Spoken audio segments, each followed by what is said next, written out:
Comment faire en sorte que les déchets des uns deviennent une nouvelle ressource pour d'autres? Depuis la mise en place du Pacte national pour la transition énergétique, plusieurs industriels situés dans le quartier de Fontvieille en sont devenus signataires. Le secteur de l'industrie est souvent montré du doigt, mais de réels efforts sont pratiqués au sein de ces entreprises.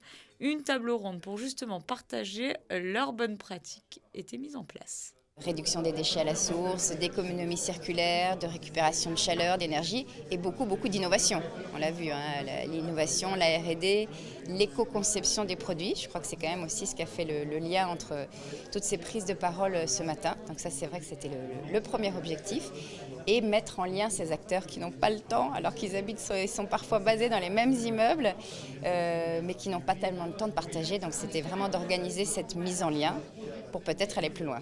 L'économie circulaire permet de limiter le gaspillage des ressources et l'impact environnemental, une solution économique et écologique pour les industriels. Plusieurs pistes étaient évoquées lors de cette matinée.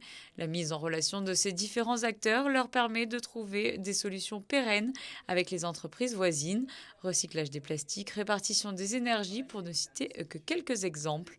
Échanges et conseils étaient également au cœur de cette table ronde, partager leurs propres actions au sein de leurs locaux. On a découvert une petite pépite, c'est que notre consommation d'électrique est suivie d'heure en heure et on a des graphes qui sont relativement intéressants, qu'on observe les différences entre le jour, la nuit, du lundi au vendredi, le week-end.